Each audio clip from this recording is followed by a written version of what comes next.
Le président de la République, Erazzon Armapian, a annoncé dimanche dernier le retour au pays des exilés politiques sans fixer de date butoir. Aucun problème n'a été signalé. La première journée du baccalauréat s'est déroulée sans incident. La cadette du baccalauréat est âgée de 10 ans, tandis que le doyen affiche 71 ans. Et les forces kurdes et l'aviation américaine ont lancé samedi une offensive pour reprendre aux djihadistes le plus important barrage d'Irak dans le nord du pays, où ces mêmes extrémistes sont accusés d'avoir tué des dizaines de villageois yazidis.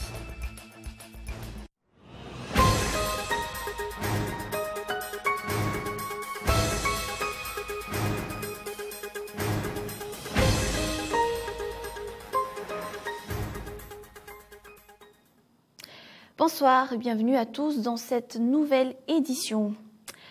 Suite à la conférence de presse donnée par le VPM Malaga Simia Ramieng vendredi dernier, certains techniciens de la décentralisation sortent de leur mutisme. La proposition de loi sur la décentralisation ne prend pas en compte la déconcentration, fustigent les techniciens, alors qu'elle doit être adoptée en séance plénière de l'Assemblée nationale demain, mardi. André Arson. Selon les techniciens, la structure proposée actuellement épouse celle de la Constitution qui met en avant les communes, les régions et les provinces. Elle reflète une décentralisation, mais à moitié, soulève-t-il. Les outils et moyens permettant aux collectivités décentralisées de mettre en œuvre leurs programmes de développement n'y sont pas spécifiés, ce qui représente une faille, explique Gérard Ndjemanouissou, technicien en développement urbain. Pour Ndjenariv Ar, député élu à Mbouch, cette loi présente des avantages par rapport aux précédentes. Mais malgré cela, la population aurait dû être consultée avant son élaboration, avance-t-il. Le VPM Malaga Simia Ramieng a déjà manifesté son opinion la semaine dernière concernant cette proposition de loi. Un projet d'amendement sera déposé à l'Assemblée nationale dès cette semaine pour débat. Pour ce parti politique, il importe de regrouper sous une seule et unique loi les différents textes sur la décentralisation. La proposition de loi numéro 018-2014 portant sur la décentralisation passera en séance plénière de l'Assemblée nationale demain. Le sort de la commune urbaine d'Antananarive sera connu après cela. Le maire d'Antananarive sera-t-il élu par tous les Tananariviens ou par l'intermédiaire de conseillers d'arrondissement? Antananarive restera-t-il une seule et unique commune ou sera-t-il divisé en 6 communes? Voilà les grandes questions qui se poseront aux députés demain. Erazzon Armapian a annoncé dimanche dernier le retour au pays des exilés politiques sans fixer pour autant de date butoir. 2 jours avant le sommet de l'ancien chef d'État, y compris Erazzon Armapian, proposé par le Comité de réconciliation nationale, le retour au pays de Marc Ravalomanana tombe aux oubliettes. Reportage. Selon un article paru sur digitalcongo.net, Erazzon Armapian a évoqué dimanche dernier au Zimbabwe le retour des exilés politiques, notamment Marc Ravalomanana. Sans entrer dans les détails, ni la date de ce retour, ni la manière dont elle sera effective n'ont été mentionnés. N'étant pas invité au sommet de la SADC, Marc Ravalomanana n'y a pas assisté. De toute façon, il n'aurait pas pu s'y rendre. Son passeport est toujours bloqué à Antananarive et lors de son dernier appel téléphonique au Magro, Marc Ravalomanana a pourtant annoncé qu'il envisage de porter cette affaire lors du sommet de la SADC. De son côté, Guiri Franjenarsou déclare que des négociations sont menées pour le retour de leur leader, mais aucune date n'est là non plus fixée. Le retour au pays du président de la République prévu demain est attendu dans la plus grande impatience. Les avis divergent sur l'efficacité du coup d'arrêt mené dans le sud du pays. Mac Alphonse, journaliste et ancien membre du Congrès de la Transition, martèle que les opérations ont été un échec, qu'il illustre par de nombreuses bavures des forces de l'ordre. De son côté, la gendarmerie nationale considère que les objectifs ont été atteints. L'opération poursuivra même avec un budget de 350 millions d'ariars. Hilda Hassenzo. Selon des sources, la réponse au coup d'arrêt mené il y a un mois a viré à une sanglante riposte de bandits. Il y a 2 semaines, des centaines de Dahal ont attaqué le village de Bessakou et hier dimanche à Bétaigne, un commandant de brigade et un gendarme ont été abattus lors d'un accrochage entre forces de l'ordre et brigands. Selon Mac Alphonse, l'opération coup d'arrêt ne serait pas une solution. Donc pour moi, il faut changer de stratégie. Il faut adopter une autre stratégie en impliquant la population locale, premièrement, parce que ce sont les gens, le peuple locaux qui sont en relation permanente avec les Dahal. Donc c'est eux qui savent les brigands et les Dahal. L'ancien membre du Congrès de la Transition va même plus loin. Il informe que les bandits disposent de plus en plus d'armes de guerre. Sandal, munis entre autres de 2 Kalachnikov et des fusils MAS-36, ainsi que des fusils de chasse, ont sévi à Mahal, dans le district d'Ambossar Sud. Ils auraient raflé à leur passage 300 ébus. Oui, moi, en tant qu'ancien responsable, ancien CT, j'ai reçu pas mal de doléances de la part de la population locale. Il s'agit de doléances concernant des agissements de certains éléments de coup d'arrêt, force de la gendarmerie. Il s'agit de doléances, donc j'aimerais interpeller les responsables de la gendarmerie pour ouvrir une enquête là-dessus, pour savoir s'il s'agit vraiment, si les faits sont avérés ou non. Parce que ça va ternir l'image de la gendarmerie. 350 millions d'ariars seront alloués à la gendarmerie pour renforcer les acquis des coups d'arrêt. Un poste avancé sera mis en place dans les zones rouges. Une vingtaine de gendarmes sont déjà sur les lieux. Sur le plan économique, cette fois-ci, la situation se stabilise au Sirama Namaki. Les employés qui ont tenu une grève la semaine dernière ont repris leur travail après une négociation aux issues positives. Les mesures seront dévoilées demain par le ministre de l'Industrie Jules-Étienne Rolland lors d'une conférence de presse. Reportage. Les 2200 employés du Sirama de Namaki ont repris leur travail ce jour, apprend-on de sources ministérielles. Selon les informations, le déplacement du ministre de l'Industrie Jules-Étienne Rolland dans cette usine n'aura pas été vain. Une entente a été négociée entre les employés et les cadres de cette industrie d'État. À titre de rappel, les employés au sein de la Sirama ont demandé la déchéance d'un directeur d'usine. La tension a débuté la semaine dernière. D'une importance capitale pour l'économie du pays, la production sucrière est une priorité pour le ministère de l'Industrie. Le ministre fera donc un état des lieux demain, après une visite au site de Namaki. La production annuelle de Madagascar ne dépasse plus les 20 000 tonnes, tandis que 3 500 mètres cubes de rhum sortent des distilleries de Namaki, Imbilbé et Mourndave. La totalité de notre production en sucre est exportée. En 2013, cette filière a rapporté 19,4 millions d'ETS au pays, soit environ 68,15 milliards d'ariars. La cadette du baccalauréat est âgée de 10 ans, tandis que le doyen affiche 71 ans bien sonné. Une hausse de 7% par rapport à l'an dernier a été enregistrée pour l'option générale.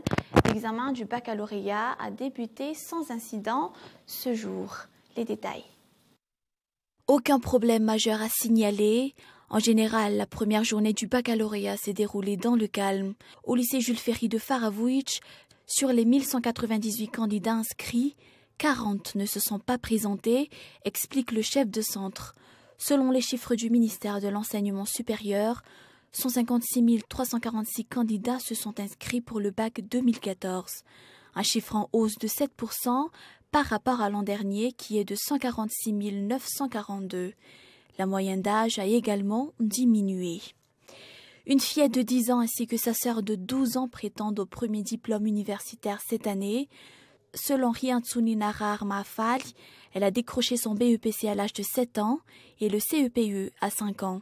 Fondues dans la masse, ces fillettes ont attaqué la philosophie et les langues vivantes. Demain, ce sera la redoutable épreuve de mathématiques. Le Premier ministre et non moins ministre de la Santé publique annonce ce jour que les mesures seront renforcées au niveau de nos ports et aéroports contre l'entrée de la fièvre hémorragique Ebola. Lors de visites inopinées effectuées à l'aéroport d'Ivat et celui de Touliar, il a rapporté que certaines dispositions ne sont pas respectées. Certaines personnalités esquivent les visites médicales imposées à l'entrée. Le nombre de barrières est actuellement insuffisant pour une surveillance efficace. Il sera donc renforcé, tout comme le nombre de couloirs de contention. Le Fonds d'intervention pour le développement ou FID apporte aussi son soutien sur le plan social. Dès l'année scolaire 2014-2015, plus de 5000 familles bénéficieront d'une aide qui leur permettra d'envoyer leurs enfants à l'école à Betafou. L'action sera étendue dans toute l'île dès 2015. Les détails dans ce reportage de Niandre Djenarsou. Une enveloppe de 1 600 000 $ est allouée au projet Perseps. Ce projet du FID est axé sur une aide apportée à 5000 familles du district de Betaf, région Vakna-Karach. Les familles concernées bénéficieront de 10 000 à 20 000 ariars selon le nombre d'enfants. Et le FID qui pilote donc les filets sociaux de sécurité, du moins une grande partie des filets sociaux de sécurité en partenariat avec la Banque mondiale. On a jugé nécessaire entre nous de raffermir cette synergie entre les actions pour un meilleur impact, pour une plus grande transparence de ce qu'on fait, pour une meilleure efficience et pour une meilleure efficacité. Le projet Perseps sera étendu dans toute l'île à partir de 2015. Prévu améliorer les conditions de vie de la population malgache, il s'étalera sur 3 ans. Le côté santé ne sera pas mis de côté. La collaboration avec l'Office national de la nutrition et le ministère de la Santé publique sera développée. La signature de convention portant ce projet financé par la Banque mondiale a été signée ce jour à Mazouarivou. Et on passe aux actualités internationales. Il s'agit d'une infrastructure vitale pour les Irakiens. Confusion autour du contrôle du plus grand barrage d'Irak. Le chef de la diplomatie irakienne a annoncé aujourd'hui que les peshmerga kurdes soutenus par l'aviation américaine étaient parvenus à reprendre le barrage aux djihadistes de l'organisation de l'État islamique. C'est un reportage de France 24. Le barrage de Mossoul, le plus important d'Irak, n'est plus aux mains des djihadistes. Information de la télévision irakienne, mais difficile à vérifier. Une avancée militaire est peut-être une première victoire pour ces peshmerga, mais aussi pour les soldats irakiens. Le barrage qui fournit de l'eau et de l'électricité à la majeure partie de la région est indispensable à l'irrigation des cultures dans la province de Ninive. Le 7 août dernier, sur ces images, les djihadistes se montraient fièrement sur leur nouvelle prise de guerre. C'est très important pour la vie dans cette zone, pour avoir de l'eau potable, pour l'agriculture et plein d'autres choses. Mais le plus important, c'est que si l'organisation de l'État islamique fait exploser ce barrage, alors Mossoul, Bagdad et d'autres endroits seront endommagés et n'existeront plus. Aux abords du barrage, 2 jours d'intenses combats. Au sol, les Kurdes et les Irakiens sont appuyés par des frappes américaines. 14 au total ce dimanche, 9 samedi, selon le commandement militaire des États-Unis dans la région. Leur cible notamment des dizaines de véhicules blindés des djihadistes. Les peshmerga assurent avoir repris le barrage, mais aussi sur leur route plus à l'est, les localités chrétiennes de Tel Skouf et Batneh et des gisements pétroliers. Des avancées qui redonnent le moral aux troupes, même si chacun le sait, elles n'y arriveront pas seules. L'armée irakienne et les Occidentaux doivent nous aider. Actuellement, les combats et la guerre ont lieu sur notre territoire, mais après, les djihadistes vont s'en prendre à eux. Voilà pourquoi il faut nous aider. La priorité désormais, déminer le barrage et ses alentours. Dans leur fuite, les djihadistes ont assuré leurs arrières. Prochaine étape pour les peshmerga, Mossoul, 2e ville d'Irak, aux mains de l'État islamique depuis juin dernier. Sur la route, les combats font rage à Tal-Kaïf, à une centaine de kilomètres d'ici. Et pour clore ce journal, Kiev accuse les rebelles d'avoir tiré ce matin des missiles contre un convoi d'autocars transportant des réfugiés près du bastion séparatiste de Louhansk. Les autorités font état de nombreux morts, notamment dans la ville de Donetsk, théâtre depuis des mois de violents combats. La situation humanitaire est de plus en plus critique et les rares personnes qui n'ont pas fui passent leur temps dans les abris. Suivez le reportage de France 24. Quartier Kubichevski, au nord-ouest de Donetsk. Ici se dresse l'usine Topaz, fleuron de l'industrie soviétique. Elle produisait il y a encore quelques mois des radars mobiles pour l'armée. Aujourd'hui, elle est à l'arrêt, mais elle ne désemplit pas. Cette entrée mène vers le plus grand abri anti-atomique de Donetsk. Et dans ses sous-sols, ils sont des dizaines à venir se cacher. Ici, c'est le petit coin que j'ai trouvé pour nous. Regardez, c'est une caisse en métal. C'est là que dort mon fils. Moi, je dors juste à côté. Et depuis qu'un obus est tombé à 20 mètres d'elle, Larissa refuse de sortir. Ça bombarde sans cesse.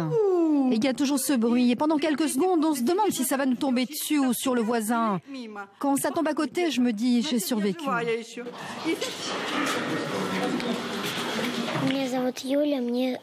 Je m'appelle Julia, j'ai 8 ans et demi et je suis née à Donetsk. J'ai peur qu'une bombe tombe sur l'abri et que l'entrée soit bouchée et qu'on ne puisse plus sortir même quand la guerre sera finie. Mais elle reste ici, dans ces salles humides, où des affiches désuètes rappellent la marche à suivre en cas d'attaque nucléaire. Comme dans toute la ville, l'eau a été coupée. Ces riverains ne reçoivent aucune aide et la colère monte. La maison de ma fille a été détruite, la mienne aussi. Et je souhaite à Poroshenko que ses enfants se terrent dans les mêmes abris, qu'ils vivent sous les bombes comme vivent nos enfants, comme nous vivons nous. Dehors, à la tombée de la nuit, ce bruit assourdissant. On se presse pour se mettre à l'abri et beaucoup ici disent souhaiter aux séparatistes pro-russes une victoire éclair, dans l'espoir de sortir à l'air libre pour de bon. Et puis restez avec nous, Cool Sport avec Miara Nemardon juste après ce journal, suivi de 2 films, un film d'action, Bloodsport avec Jean-Claude Van Damme et un film frisson plus tard dans la soirée, La dernière maison sur la gauche. C'est la fin de ce journal. Merci de votre fidélité à Cool TV. On se retrouve demain à la même heure. Au revoir.